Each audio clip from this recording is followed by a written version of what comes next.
So okay. सबको जय मसीह की ग्रीटिंग्स, गुड मॉर्निंग। उम्मीद करता हूँ कि आप सब महफूज हैं परमेश्वर के उपस्थिति और उसकी दया और करुणा में। और फिर एक बार हम आज के सुबह मनन करने के लिए हम इकट्ठा हुए हैं ऑनलाइन। तो आप सभी को परमेश्वर उसके वचन के द्वारा आशीष करे। मैं कोशिश करता हूँ हर बार कि पवित्र आत्मा जो मुझे बताता है उन बातों को आप तक पहुंचाऊं। और लेकिन मेरी ये भी प्रार्थना है साथ साथ कि आप सभी लोग जो अलग अलग बैकग्राउंड से और शहरों में पाए जाते हैं, परमेश्वर आपको मुझसे भी ज्यादा इस्तेमाल करें, ताकि आप अपने अ, एक पोजीशन के साथ, आप अपने टैलेंट और अनॉइंटिंग के साथ आप परमेश्वर के इस वचन को कई सारे कलीसियाओं में और विश्वासों के बीच में बांट सके। So God bless all of you, God bless you sister. And coordinate करने के लिए सारे लोग जितने इन्वॉल्व है, आप सभी को परमेश्वर बहुत आशीष दे। हम सीख रहे हैं इन दिनों में कि किस प्रकार परमेश्वर के वचन से हमें कलीसिया को देखना जरूरी है। It is very important that we try to see the picture of church from God's word. और हम परमेश्वर के वचन को हमने सीखा था पिछली बार कि हमें अकेले में नहीं पढ़ना है। इट मीन्स कि पर्सनल स्क्रिप्चर्स हमें पिकअप नहीं करने हैं। इवन दो बाइबल में पर्सनल मैसेज आपके लिए है, पर्सनल भविष्यवाणी है, लेकिन एक कॉर्पोरेट थिंकिंग परमेश्वर इन दिनों में डेवलप करते हैं। आप सभी को पता है अच्छे तरीके से कि किस प्रकार कोरोना वायरस जो है वो किसी पर्सनल कंट्री के लिए या किसी एक देश के लिए नहीं रहा, परंतु कोरोना वायरस हर एक देश में, दुनिया में जितने भी देश है वहां पे वो वायरस चला गया। और उसके इफेक्ट्स अलग अलग जगहों पे अलग अलग थे। परंतु आ, इस वायरस में हम देखते कि कोई भी चीज जो है वो एक कंट्री के रिलेटेड नहीं थी। हर एक चीजें जो थी वो सबके साथ होती थी। और इससे ये पता चलता है कि परमेश्वर सारी दुनिया में अपने ऑर्डर को पुनर्स्थापन करना चाहता है। परमेश्वर अपनी कलीसिया को दोबारा उसके असली उद्देश्य के पास लेकर जाना चाहता है। और इस बात को जो लोग समझेंगे वे लोग अपने आप को जांचेंगे। भले आप पासवान हो, आप बहुत बड़े सेवक हो, आप बहुत बड़े प्रचारक हो, या आप कोई कलीसिया में जाने वाले विश्वासी हो, परमेश्वर सभी लोगों को चाहता है कि वे अपने अ, शुद्ध वचन के पास वापस लौटे। तो हम पवित्र आत्मा ने जो संदेश हमें दिया है उसे समझने की कोशिश हम कर रहे हैं। और उसका टॉपिक है माइग्रेशन, यानी कि स्थानांतरण, की किस प्रकार पोस्ट पेंडेमिक या महामारी के बाद की कलीसिया को गलत जगहों से, गलत सिस्टम से और गलत अवधारणाओं से, गलत शिक्षाओं से उठकर हमें सही जगह पर या सही शिक्षाओं में जाना जरूरी है। सोशल मीडिया पे हम देखते कई सारे लोग, कई सारे टीचिंग्स जो स्वयं घोषित प्रचारक है, प्रॉफिट है और टीचर्स है। हमें उनसे बड़ा सावधान रहना है, क्योंकि यदि हमें वचन की नींव पता नहीं है, यदि हमें वचन के सिद्धांतों को हम नहीं जानते, तो हम बहुत ही आसानी से किसी भी शिक्षाओं के पीछे हवाओं के झोंके के समान हम बहते चले जाएंगे। तो ऐसा ना हो, इसलिए हम बाइबल को स्टडी करते हैं, बाइबल को रिसर्च करते हैं। बाइबल को ना कि सिर्फ मेडिटेट करते हैं अपने फायदे के लिए, लेकिन बाइबल को हम जानने की कोशिश करते हैं। जैसे कि वचन में लिखा है कि ढूंढोगे तो तुम पाओगे। तो बाइबल में हम परमेश्वर के राज को ढूंढते हैं, परमेश्वर की काउंसिल को ढूंढते हैं। और इसमें कोई गलत बात नहीं है कि आप परमेश्वर के गहरे रेवलेशन में जाएं और आप परमेश्वर की डीप बातों को सर्च करें। परंतु साथ ही साथ जैसे आप बुद्धि में बढ़ते हैं, वैसे ही आपको अपने कैरेक्टर में बढ़ना भी जरूरी है। मेरा पर्सनल व्यक्तिगत ये अ, विचार है कि हमें सिर्फ परमेश्वर के वचन से प्रकाशन नहीं चाहिए, परंतु हमें उस प्रकाशन के से मेल खाने वाला जीवन भी चाहिए। आमीन।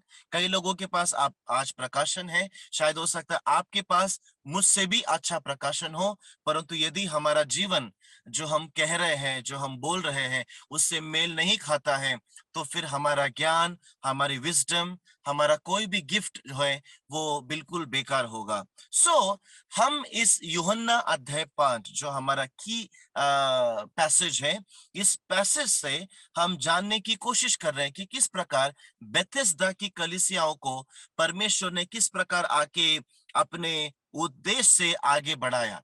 और आप जानिए कि परमेश्वर जो है वो परमेश्वर ही था जिसने इस सिस्टम को बनाया था। ये परमेश्वर के ही स्वर्गदूत थे जो यहाँ पे उतर कर आते थे। परंतु हम इस बात को देखते हैं, आज की कलीसिया परमेश्वर की ही है।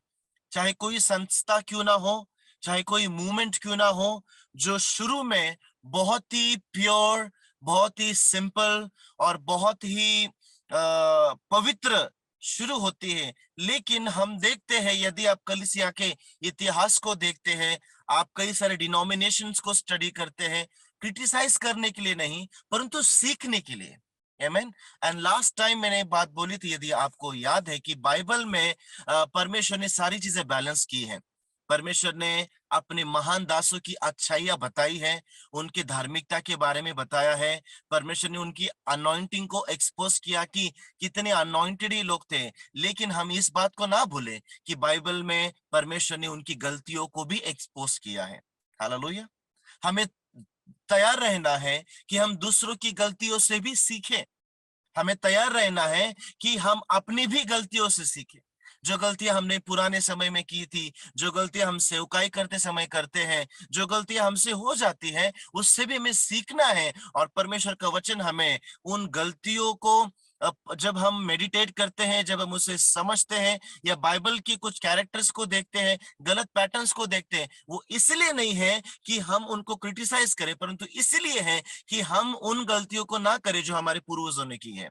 आमेन। और परमेश्वर बार बार इस बात का रिमाइंडर देता था यहूदियों को कि देखो तुम्हारे पूर्वजों ने किस प्रकार बर्ताव किया। मिस्र में वे लोग कैसे थे, कनान में वे लोग कैसे थे, बेबीलोन में वे लोग कैसे थे, ताकि हम जो एंड टाइम कलीसिया है, हम जो अंतिम समय की कलीसिया है, हम सीख सके। Praise the Lord. हम उन बातों को समझ सके। सो परमेश्वर के वचन में हम देखते कि परमेश्वर वर्तमान के दिनों में कलीसियाओं को जज कर रहे हैं। परमेश्वर ने कोविड-19 में कई सारे मिनिस्ट्रियों को जज किया। परमेश्वर ने न्याय किया और इस न्याय को हम समझें और इससे हम सीखें।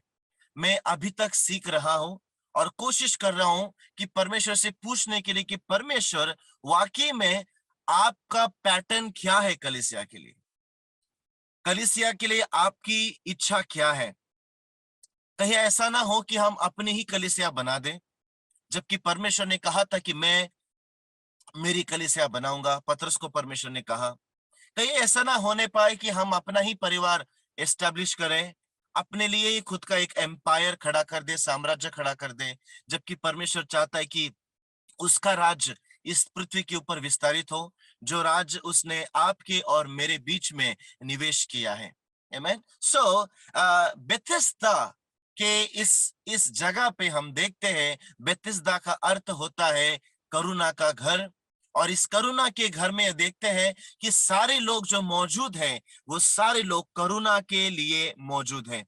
उनकी उम्मीद है कि उन्हें किसी ना किसी रीति से चंगाई मिल जाए, ब्रेक थ्रू मिल जाए, जिसकी अलग अलग बीमारी थी वे बीमारी ठीक हो जाए और सब लोग लौट के घर पे चले जाए। परंतु हम देखते हैं कि परमेश्वर की ऑर्डर में परमेश्वर खुद आकर इंटरवीन कर सकता है। इस थॉट को आप समझे मेरे प्रियो। God can interrupt in his own pattern and re-establish it. You know, परमेश्वर ने पुराने नियम में कई सारे ऐसे पैटर्न्स थे जिसको नए नियम में आके फुलफिल किया या पूर्ण किया। जैसे कि व्यवस्था जो है वो मनुष्य के लिए थी। व्यवस्था जो है वो इसलिए थी ताकि सब लोग पवित्र जीवन जिए, ताकि सब लोग धर्मी जीवन जिए और मनुष्य जो है परमेश्वर की आज्ञाओं का पालन करे। क्योंकि आप सभी को जानते हैं कि मनुष्य ने अपने से ही उस आज्ञाओं को तोड़ा था। शुरू में सिर्फ एक आज्ञा थी, उसके बाद 10 आज्ञाएं हो गई, उसके बाद 10 आज्ञाएं बढ़कर 1500 आज्ञाएं हो गई, और फिर हजारों आज्ञाएं आ गई। यहूदियों ने, फरीसियों ने अपनी खुद की आज्ञाएं, नियम कानून हम देखते हैं परंपरा में डाल दिए।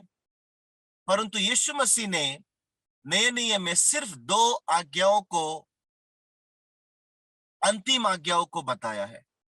वो ये है कि तू अपने परमेश्वर यहोवा से संपूर्ण मन, संपूर्ण शक्ति, संपूर्ण हृदय से प्रेम करना, और दूसरी आज्ञा ये है कि तू जैसा अपने समान वैसे ही अपने पड़ोसी से प्रेम करना। आप देखेंगे सारी 10 आज्ञाएं इन 2 प्रकार की आज्ञाओं के ऊपर आधारित है। पहली आज्ञा हम देखते हैं वो परमेश्वर के प्रति है, और बाकी जो आज्ञाएं देखते हैं वो समाज के प्रति है, परिवार के प्रति है।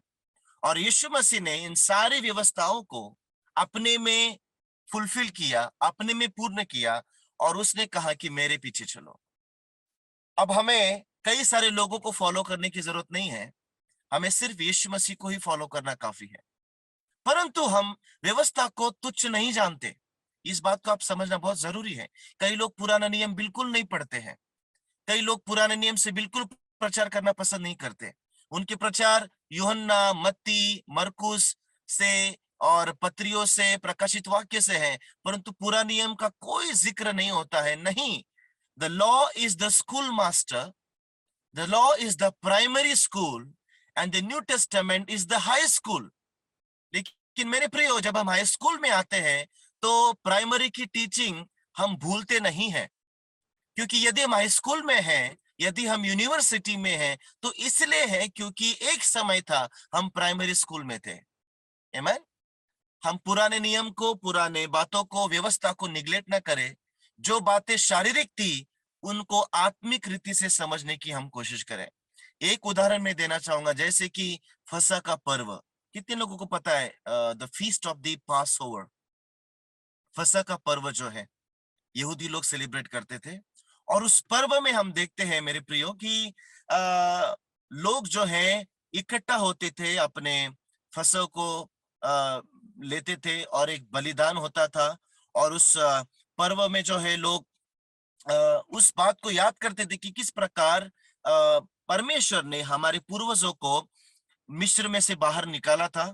किस प्रकार वो लोग याद करते हैं कि किस प्रकार हमारे पहलौठों को परमेश्वर ने बचाया था उसके लहू के द्वारा। और ये इस बात को ये लोग याद करते थे कि किस प्रकार परमेश्वर ने उनको छुड़ाया है। तो मेरे प्रियो, आज भी हम उस पर्व को मनाते हैं। कैसे मनाते हैं? जब जब हम प्रभु भोज लेते हैं, तब तब हम याद करते हैं कि किस प्रकार वो मृत्यु, जो आत्मिक मृत्यु मेरे ऊपर नहीं आई। मैं जो परमेश्वर का पहलौटा हूं। Now the church is the first born of God. You must understand that we all are first born of God. If you are born by the spirit of God, यदि आप यीशु मसीह के द्वारा पैदा हुए हैं, आप शरीर में नहीं, आप आत्मा में पैदा हुए हैं, तो आप परमेश्वर के पहलौटे हैं।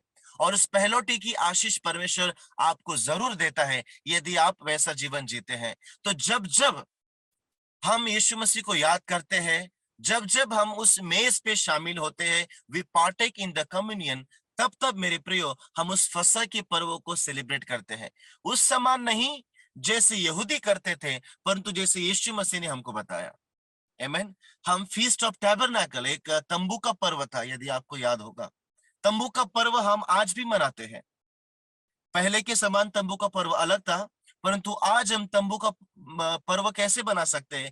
जब हम सब लोग अपनी अपनी कलीसियाओं को, यदि मैं पासबान हूं, आप एक पासबान है, कोई और एक व्यक्ति पासबान है, जब हम अपने अपने लोकल चर्चेस को किनारे करके, जब हम एज अ पास्टर्स या लीडर्स इकट्ठा होते हैं, और हम सिर्फ अपने ही लोकल कलीसिया में बिजी नहीं रहते कि मैं और मेरा चर्च और मेरे लोग, लेकिन परंतु हम परमेश्वर की बॉडी को रिकॉग्नाइज करते हैं। रिमेंबर, यीशु मसीह कहते हैं कि यदि कोई उसकी देह को पहचानता नहीं है तो वो दोष के कारण है। वो पाप, वो दंड के अधीनता में है। इसलिए मेरे प्रियो, जब हम अपने को ही हम वर्शिप करते रहते हैं, अपने ही बारे में बताते हैं, मेरी मिनिस्ट्री, मेरी सेवकाई, मेरे मीटिंग्स, मेरा प्रचार, मेरी टीचिंग्स, ये आई मी एंड माई सेल्फ चीजें जो है आपको तंबू के पर्व से अलग करेंगी। क्योंकि जब तक आप एक नहीं होंगे, आप इकट्ठा नहीं होंगे, तब तक परमेश्वर का शरीर इकट्ठा नहीं होता है। So let me tell you, Bethesda system जो है वो अपने आप में फंक्शन करती थी, और परमेश्वर हर एक उसकी बनाई गई सिस्टम को आके जांचता है। आमीन। परमेश्वर हर एक कलीसिया को आके परखता है। परमेश्वर आके चेक करता है। जैसे परमेश्वर ने उस मध्यरात्रि में आया और उन 10 कुमारियों को चेक किया, और उसमें से 5 कुमारियां सो गई थी, वो नींद में आ गई थी, वो भूल गए कि उन्हें जागते रहना है, और बाकी 5 कुमारियां जागती रही थी। प्रकाशित वाक्य में देखते हैं परमेश्वर कलीसियाओं का न्याय करता है। You know the revelation of the seven churches, Philadelphia की कलीसिया, सार्दिस की कलीसिया और अंटार्कटिका की कलीसिया, और इन कलीसिया को परमेश्वर आके जजमेंट करता है। आप बहुत केयरफुल रहिएगा। आपकी कलीसिया भले ही बड़ी हो या छोटी हो, परमेश्वर का न्याय जरूर आएगा।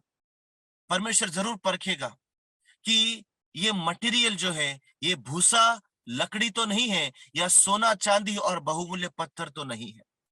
और हर एक काम आग में से होकर जाएगा मेरे प्रियो। आपकी प्रचार, आपकी इवेंजलिज्म, आपकी मिनिस्ट्री, आपके प्रोजेक्ट्स, आपका दर्शन, आपको जो परमेश्वर ने गिफ्ट दिया था, उस गिफ्ट को भी आग में से जाना पड़ेगा। आमीन। कई लोग सोचेंगे ये मैसेज आज का बहुत कठिन है, परंतु मेरे पास इससे अच्छा मैसेज कोई है नहीं। परमेश्वर जो है जज करने वाला परमेश्वर नहीं, परमेश्वर है वो अपने अगुओं के पास आकर चेक करता है कि क्या सब कुछ ठीक चल रहा है, क्या मेरी कलीसिया अभी भी मेरी है। तो परमेश्वर ने सोचा कि मैं अब बेथेस्दा को विजिट करूंगा। आमीन। यीशु ने सोचा कि अब मैं उस सिस्टम में जाऊंगा, जो सिस्टम मैंने बनाई थी लोगों की चंगाई के लिए, लोगों की छुटकारे के लिए। देखता हूं कि कोई मुझे पहचानता है कि नहीं, देखता हूं कि वहां पे क्या चल रहा है। और मेरे प्रियो, जब परमेश्वर अपने ही कलीसिया में आता है, वो बेथेस्दा यानी कि करुणा का घर में आता है, और घर यानी कि कलीसिया, और जब वो वहां पे आता है तो उसे पाया जाता है कि कुछ लोग जो है जिन्हें अभी तक चंगाई नहीं मिली, कुछ लोग जो है जिन्हें अभी तक वो नेक्स्ट लेवल पे नहीं जा पा रहे हैं, कुछ विश्वासी हैं जो वहां पे 38 साल से पड़े हुए हैं, और एक व्यक्ति था वहां पे जो 38 साल से वहां पे पड़ा हुआ था। कई सारी बातों को हमने लाइन बाय लाइन देखा है, जैसे कि भेड़ का फाटक। भेड़ का फाटक, ये कलीसिया में सबसे बड़ी प्रॉब्लम ये थी कि ये भेड़ फाटक के अंदर होनी चाहिए थी, परंतु ये भेड़ फाटक के पास थी। तो जब यीशु मसीह ने आया, देखा कि उसकी कलीसिया भेड़ फाटक के अंदर है ही नहीं। कई सारे कलीसिया आज, कई सारे लोग आज यीशु मसीह में नहीं है, वो यीशु मसीह के आसपास है, और हमें लगता है कि अनॉइंटिंग हो रही है, काम हो रहा है, कई सारे लोग आ रहे हैं, कई सारी प्रोजेक्ट्स यहाँ पे होते हैं, परंतु क्या वो सही जगह पे लोकेटेड है? आमीन। अब्राहम ने अपने जीवन में एक गलती की थी, उसने अपना टेंट जो है एआई और बेथेल के बीच में पिच किया था, और उसका प्रॉब्लम बाद में हुआ। जबकि उसे था कि वो अपना टेंट, अपना तंबू जो है वो बेथेल में जो है वहां पे लगाए, आय नामक शहर के पास नहीं। मेरे प्रियो, ये पेंडेमिक ने, महामारी ने आपको और मुझे समय दिया कि हम अपने आप को अभी भी जांचें। अभी भी महामारी खत्म नहीं हुए हैं। रिसेंटली भारत में कई सारे वस्तुओं की प्राइस बढ़ गई है। पेट्रोल प्राइसेस तो ऑफ कोर्स बढ़ चुके हैं, परंतु हर एक छोटी चीजों के ऊपर टैक्स हम देखते हैं। कोरोना वायरस उस प्रकार नहीं रहा, परंतु अब उसके फाइनेंशियल इफेक्ट्स, बैंक्रप्सी, ये सारी चीजों का सामना हम देशवासियों को करना पड़ता है, और अभी भी परमेश्वर का न्याय खत्म नहीं हुआ है। Praise the Lord. अभी भी परमेश्वर अपने लोगों को विजिट कर रहा है। अभी भी परमेश्वर चाहता है कि हम जो है वापस उसके पास लौटे, उसके वचन के पास लौटे, उसके आत्मा के पास लौटे, परमेश्वर के वचन से ढूंढने की कोशिश करें कि वाकई में परमेश्वर की इच्छा हमारे लिए क्या है, उसकी मंडली की क्या इच्छा है। तो परमेश्वर जब आते हैं अपने कलीसिया में, इस व्यक्ति के पास आते हैं, परमेश्वर ने उसे जाना कि वो बहुत दिन से उस दशा में मौजूद है। परमेश्वर कहते हैं कि क्या तू चंगा होना चाहता है? Do you want to be made well? और इस व्यक्ति ने जो उत्तर दिया वो था कि श्रीमान, रिकॉग्नाइज कि ये व्यक्ति यीशु मसीह को नहीं जानता था, क्योंकि जो शब्द है वहां पे जो इस्तेमाल किया गया है वो है क्यूपाई, ग्रीक भाषा में। उसका मतलब मैं आपको एक्सप्लेन करूंगा, कोई कठिन शब्द नहीं है। क्यूपाई का अर्थ होता है श्रीमान या स्वामी, परंतु स्वामी वो शब्द नहीं है जो हम किसी जानने वाले को कहते हैं। स्वामी शब्द का वो शेड वहां पे इस्तेमाल किया गया है जब हम किसी अनजान व्यक्ति को हम पुकारते हैं। जैसे हम किसी ऑफिस में जाते हैं, हम आउट ऑफ रिस्पेक्ट किसी व्यक्ति को श्रीमान कहते हैं, परंतु हम उसे आदर करते हैं, परंतु हम उसे नहीं जानते हैं। आप समझ रहे हैं इस बात को? आपके आत्मा में मैं चाहता हूं कि ये संदेश ना कि सिर्फ आपके बुद्धि में, आपके आत्मा में ये वचन बस जाए। हम आराधना करते हैं क्योंकि परमेश्वर आराधना के योग्य है, वो आदर के योग्य है, लेकिन हम इसलिए आराधना करनी चाहिए कि हम उसे जानते हैं। आफ्टर ऑल, जो सबसे फेवरेट नाम है पिता का वो है परमेश्वर का, वो है पिता, अब्बा फादर। यीशु मसीह ने उसी नाम से अपने पिता को पुकारा और हमें भी सिखलाया कि हम भी उसे हे हमारे बाप, हे हमारे पिता, आवर फादर। एक रिलेशनशिप इस शब्द में आपको दिखाई देगा, एक इंटीमेसी, घनिष्ठता दिखाई देगी। सो क्या आज की कलीसिया, यदि यीशु मसीह उस कलीसिया को विजिट करने आता है, तो क्या वो कलीसिया यीशु मसीह को पुकारेगी पिता, या हम कहेंगे क्यूपाय या श्रीमान? तो ये जो व्यक्ति था उस सिस्टम का हिस्सा था मेरे प्रियो। और मालूम पड़ता है कि ये जो व्यक्ति है कोई नया व्यक्ति नहीं है जो बेथेस्दा में आया है, परंतु इस व्यक्ति को अपने 38 साल में सिर्फ एक ही लक्ष्य था, वो था कि किसी रीति से मुझे चंगाई को प्राप्त करना है। इट इज वेरी सैड कि कोई विश्वासी 20 साल, 30 साल, 15 साल पुराना हो जाता है, परंतु अभी भी हम देखते हैं उनका उद्देश्य यही होता है कि किसी रीति से मेरा बिजनेस बढ़े, मेरी शादी हो जाए, मुझे नौकरी मिले, या मेरे परिवार में कोई शाप है तो वो शाप मिट जाए, या मुझे बहुत सारे पैसे मिले।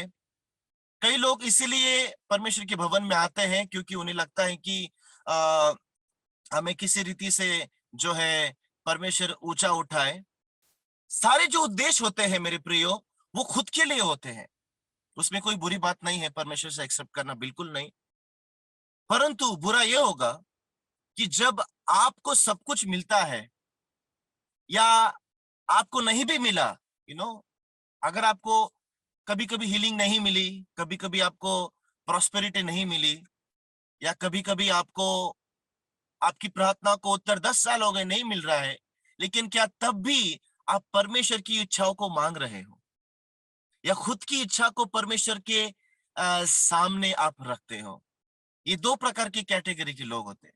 लेकिन परंतु जो कैटेगरी यहाँ पे मौजूद है बेथेस्दा में, नोटिस कीजिए कि ये जो कैटेगरी है, ये जो लोग हैं, वो खुद के लिए वहां पे बैठे हुए हैं। उन्हें कोई मतलब नहीं है कि परमेश्वर क्या चाहता है, या कहीं भी नहीं लिखा है कि चंगाई मिलने के बाद उनमें से कुछ लोग सेवकाई में गए, उनमें से कुछ लोग जो है वो प्रचार करने लगे, नहीं लिखा है बाइबल में। आई मीन ऑलमोस्ट बहुत ही कम ऐसे एग्जाम्पल होंगे जिन्होंने आशीषों को मिलने के बाद यीशु के पीछे वो चले। मैं हमेशा बताता हूं, असली चमत्कार वो नहीं है कि जब आपका कैंसर ठीक होता है, आपको ऑपरेशन ठीक होता है, या आप मृत्यु से बच जाते हो। असली चमत्कार वो है जब आप आत्मा में जन्म लेते हो। कितने लोग मेरे साथ इस वाक्य में सहमत हैं? The real miracle is not when your deadliest disease is healed, but the real miracle is this: when you are born again by the word of God and by the Spirit of God. जब आपके जीवन बदलता है, जब आपका character बदलता है, जब आपका स्वभाव बदलता है, जब आपकी प्रेयर बदलती है, जब आप मैच्योर हो जाते हो, जब आप संशिप में आते हो, पुत्रत्व में आते हो और आप परमेश्वर के लिए जीते हो। आमीन। कई लोगों ने कोरोना के समय में परमेश्वर को छोड़ दिया, क्योंकि कारण था कि हम अब कलीसिया नहीं जाएंगे, अब हम जो है किसी गैदरिंग में नहीं जाएंगे।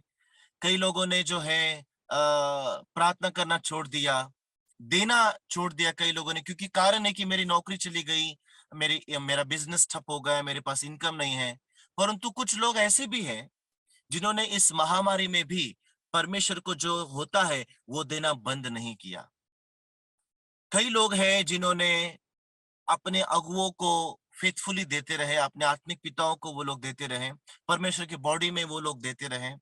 कई लोग ऐसे हैं जो इतने सारे तकलीफों के बाद भी, इस महामारी के बाद अब वो और मजबूत हो चुके हैं। आमीन। After so many struggles, there are a lot of people, instead of becoming weak, instead of becoming going backslide, they have become stronger. They have mustered up all the strength. उन्होंने अपने विश्वास को और बढ़ाया है और इस महामारी में वो और मजबूत हो गए हैं। मेरे प्रियो, हम अपने परमेश्वर को, जब वो हमारे सामने खड़ा होता है, तब हम उसे क्या पुकारेंगे? तो उसने पुकारा स्वामी, यानी कि श्रीमान, और उसने अपनी कंप्लेंट बताई। मैं चाहता हूं कि उसे हम पढ़ें। यूहन्ना अध्याय 5 और पढ़ेंगे वचन 7 को। John chapter 5 verse 7। आप में से कोई प्लीज पढ़ दीजिए। उस बीमार ने उसको उत्तर दिया, हे जी। प्रभु, मेरे पास कोई मनुष्य नहीं कि जब पानी हिलाया जाए तो मुझे कुंड में उतारे, परंतु मेरे पहुंचते पहुंचते दूसरा मुझसे पहले उतर जाता है। आमेन। आमीन। What do you see here? मैं चाहता हूं कि आप उसकी उसने रिपोर्ट दिया। ऑलराइट, यीशु मसीह को उसने एक रिपोर्ट दिया। यीशु मसीह ने एक सवाल किया, क्या तू चंगा होना चाहता है? आप सोचिए, ये व्यक्ति कितना तरस रहा है।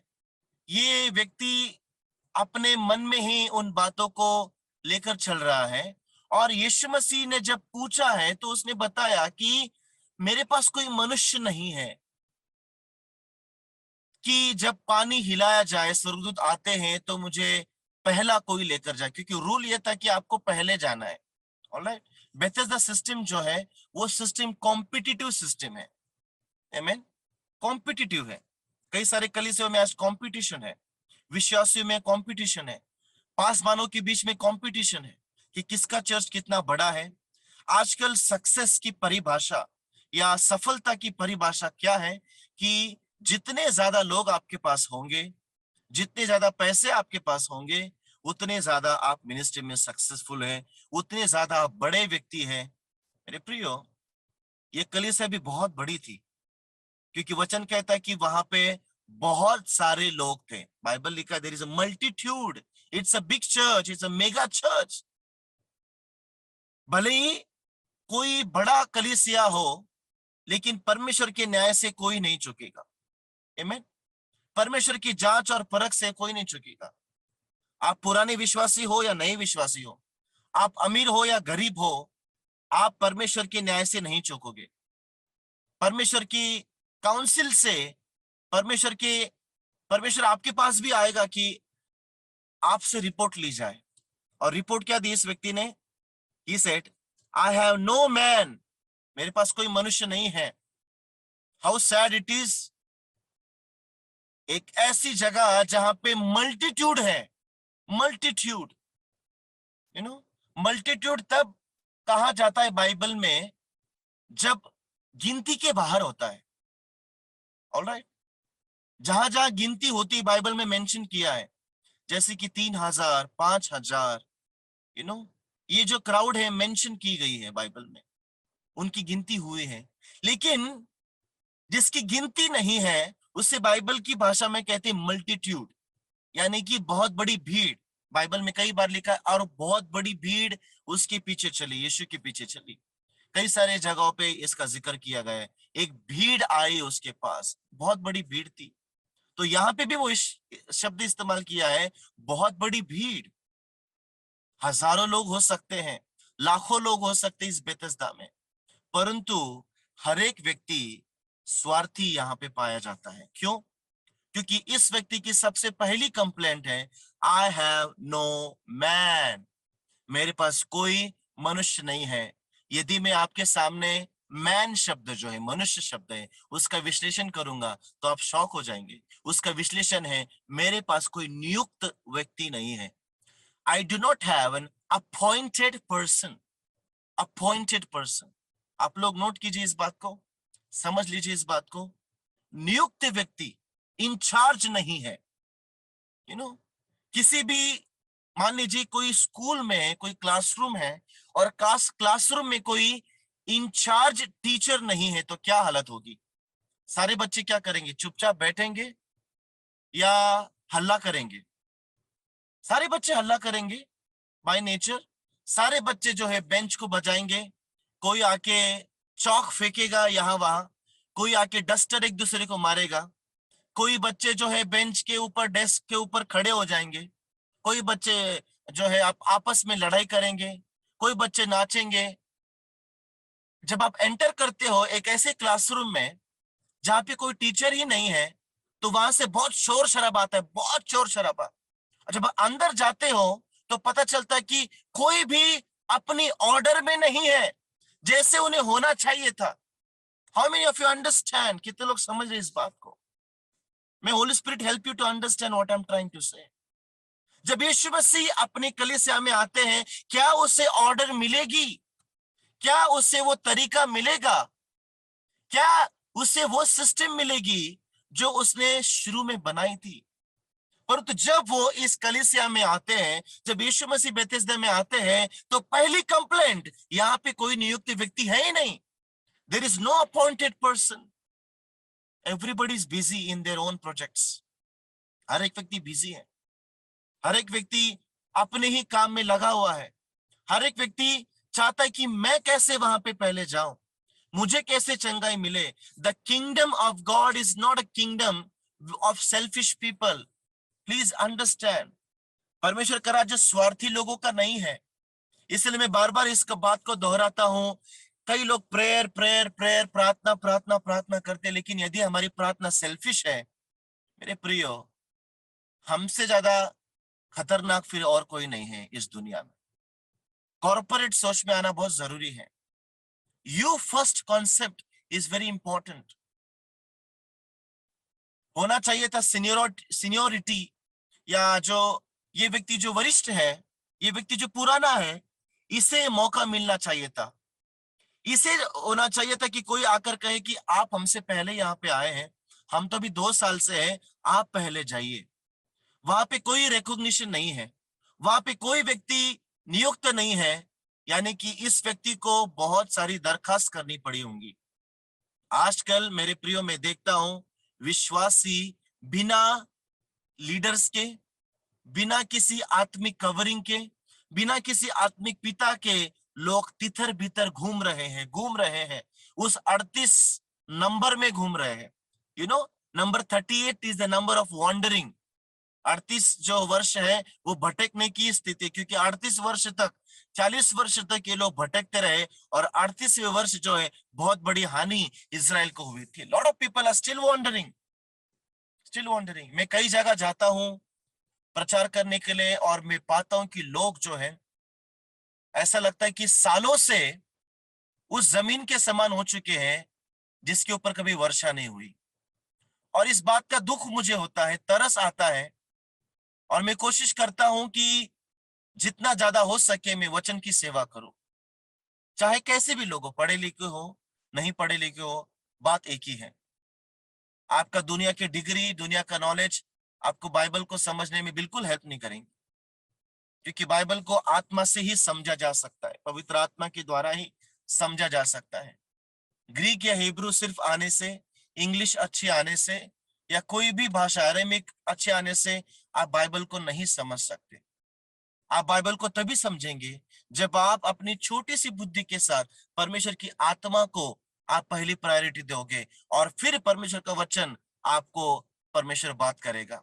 एक ऐसा रेवलेशन देगा जो कई सारे बाइबल कॉलेज के टीचर्स को या प्रिंसिपल को या कई सारे थियोलॉजियन को नहीं पता, परंतु आपको पता होगा। आमीन। Learn to hear the heart beats of God. परमेश्वर की हृदय की धड़कन को सुनने की कोशिश करें, उसकी बड़ी आवाज को नहीं, उसकी गर्जना को नहीं। See when God is whispering in your ears, जाने कि परमेश्वर कब आपके कानों में फुसफुसाता है। Whispering is very important, not only the loud voice, you know. Let me tell you, सारे लोगों ने चंगाई को प्राप्त किया, या कई सारे लोग चंगाई को नहीं प्राप्त किए होंगे, परंतु इस व्यक्ति की पहली कंप्लेंट है कि मेरे पास कोई मनुष्य नहीं है। आज भी कंप्लेंट है कि हमारे पास कोई मनुष्य नहीं है। कई लोग कहते हैं कि हमारे पास कोई सिखाने वाला ही नहीं है, हमारे पास कोई वचन की एक्सप्लेनेशन करने वाला नहीं है।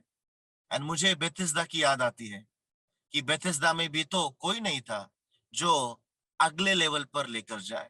यदि आप चाहते कि आप अपने जीवन में अगले लेवल पर जाए, तो परमेश्वर के भेजे गए लोगों को अपने जीवन में अपनाइए।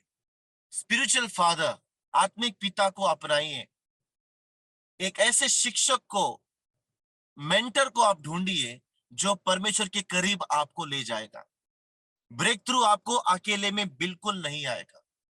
जो लोग बहुत कंफर्टेबल हैं, अकेले ही सब कुछ करते हैं, जिन्हें लगता है कि मुझे बहुत कुछ आता है, मैं अभी 40 साल 50 साल का पुराना विश्वासी हो गया हूं, अब मैं खुद प्रचार करता हूं, अब मैं खुद, लोग मुझे बुलाते हैं, अब मैं खुद एक नेटवर्क चलाता हूं, तो मैं किसी के अधीन नहीं जाऊंगा। यू रिमेम्बर, यीशु मसीह खुद परमेश्वर होकर भी वो यूहन्ना के सामने झुका। यूहन्ना के सामने उसने अपने आप को नम्र किया और कहा कि मुझे बपतिस्मा दे दे, क्योंकि ऐसा होना जरूरी है।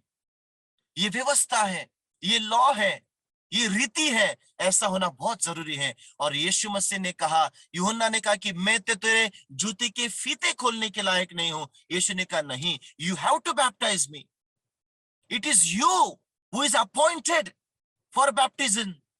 सो ये जो भी कुछ हूं, मुझे जरूरी है, मैं भी मनुष्य हूं, और मुझे जरूरी है कि मैं तुझसे बपतिस्मा लूं। No pride at all. Amen. यीशु में कोई घमंड नहीं था। उसने स्वर्ग की सारी स्टेटस, सारी महिमा वो वही छोड़ के आया था, क्योंकि बाइबल क्या कहती है, उसने अपने आप को शून्य कर दिया। ही रिड्यूस्ड हिमसेल्फ। तो मेरे प्रियो, यदि यीशु मसीह अपने आप को रिड्यूस कर सकता है, शून्य कर सकता है, तो क्यों आज लोग, यदि 5 लोगों ने बुलाया, 5 कलीसिया में बुलाया, तो अपने आप को इंटरनेशनल प्रीचर्स सेल्फ डिक्लेयर घोषित कर देते हैं। और बहुत ही जल्दी कोई व्यक्ति ब्रदर से पास्टर कब हो जाता है, पास्टर से बिशप कब हो जाता है, ये पता भी नहीं चलता है। कोई व्यक्ति कोई ट्रेनिंग नहीं, कोई स्पिरिचुअल फादर नहीं, और बाद में पता चलता है कि वो व्यक्ति घर घर जाके दुआ कर रहा है, प्रचार कर रहा है। प्रॉब्लम ये नहीं कि वो व्यक्ति सेवकाई कर रहे हैं, प्रॉब्लम ये है कि आप बिना किसी की अधीनता के, आप जो है खुद चाहते हैं कि लोग आपके अधीन रहे। मेरे लाइफ का, हमारे जीवन का एक प्रिंसिपल है, वो ये है कि आप वही चीज करिए सेवकाई में जो आप फॉलो कर रहे हैं। यदि मैं देता नहीं हूं, यदि मैं बीज नहीं बोता हूं, तो मैं कभी भी लोगों को देने के विषय में नहीं सिखा सकता हूं। यदि मैं दशमांश नहीं देता हूं, tights and offering, first fruit नहीं देता हूं, तो मैं उसके विषय में नहीं सिखा सकता। यदि मैं प्रार्थना नहीं करता हूं, तो मैं प्रार्थना के विषय में सिखा नहीं सकता हूं। मेरे प्रियो, आप अधीनता को तब तक नहीं सिखा सकते जब तक आप खुद किसी के अधीन नहीं होते हैं। That is very important. इस बात को आप बिल्कुल नेग्लेक्ट मत कीजिएगा। और इस व्यक्ति का प्रॉब्लम, शायद अगर कोई व्यक्ति वहां पे इंचार्ज होता और ये व्यक्ति किसी के अधीन होता, तो डेफिनेटली वो व्यक्ति उसे उस तालाब में लेकर जाता, उस पानी में लेकर जाता, और उसे चंगाई मिल पाती। The problem with the church today, The problem with the body of Christ today is that many people do not have an appointed person.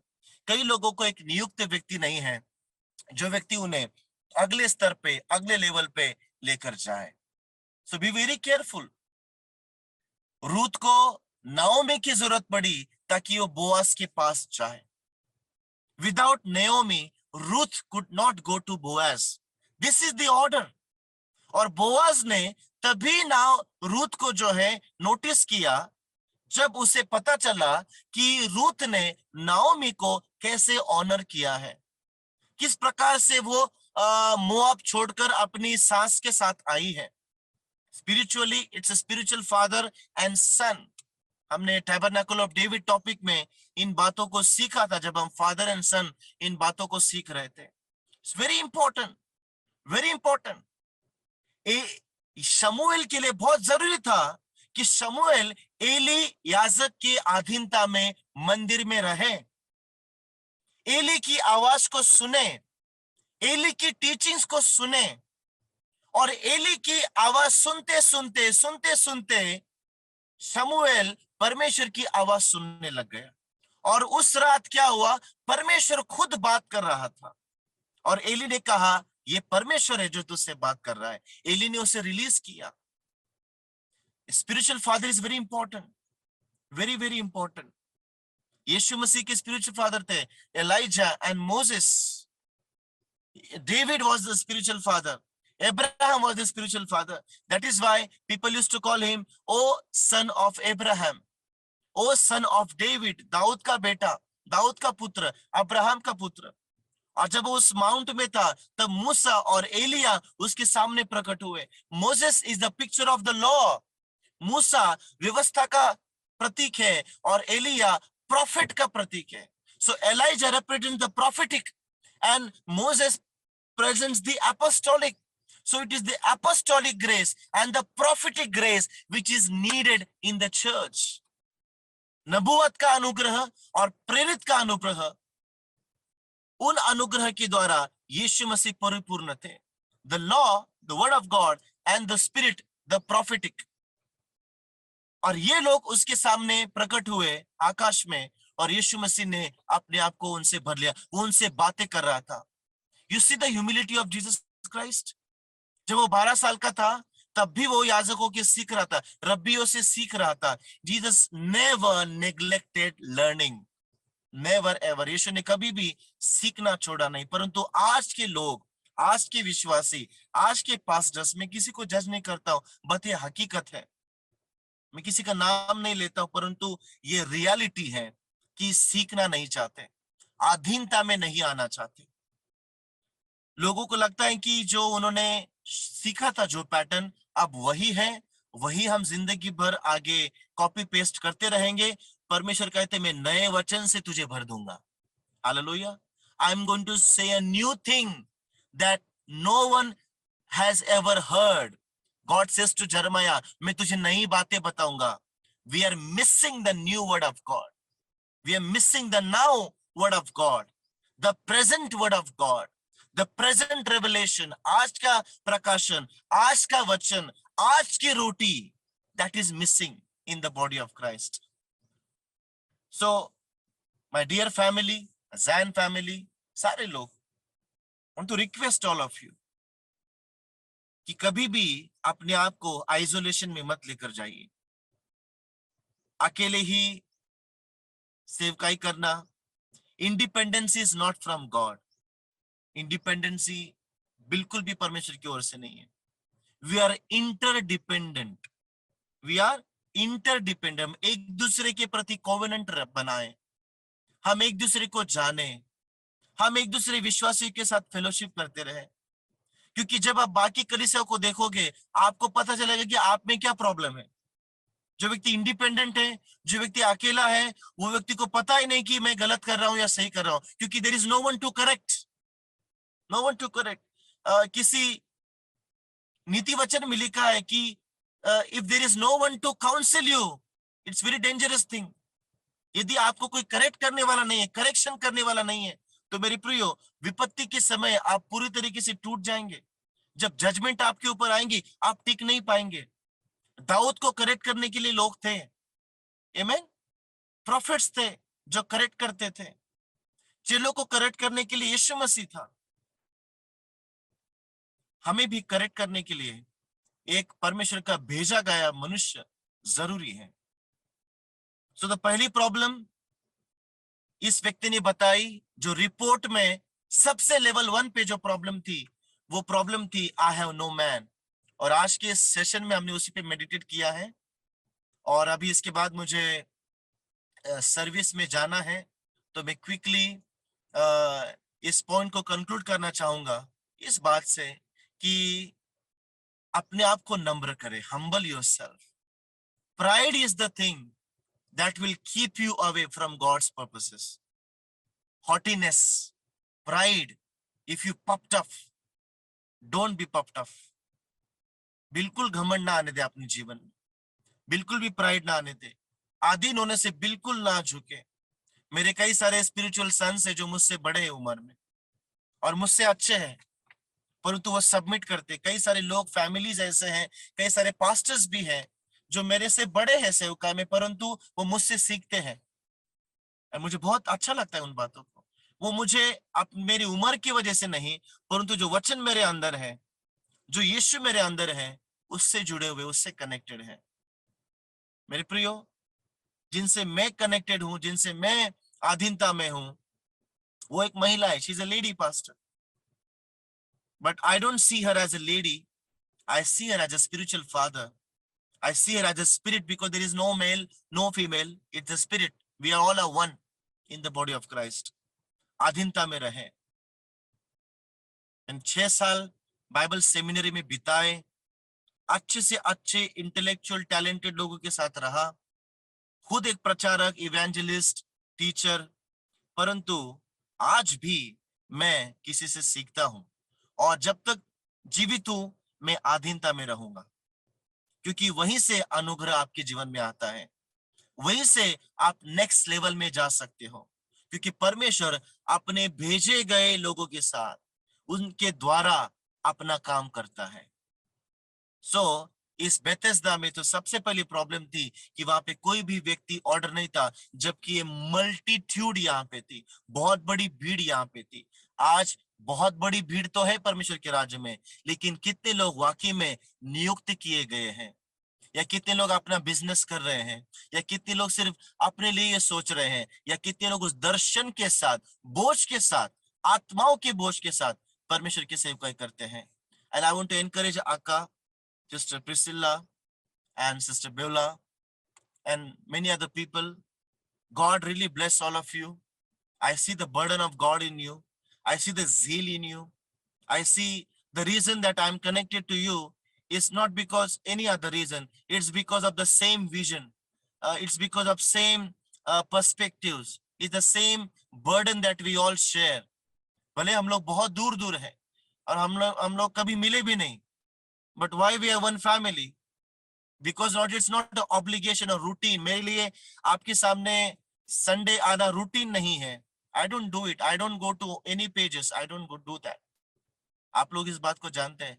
I do it because जहां पे मुझे लगता है कि मेरे भाई हैं, सब brothers, when brothers gather together, there is the blessing. जब भाई आपस में जुड़ते हैं, who is a brother?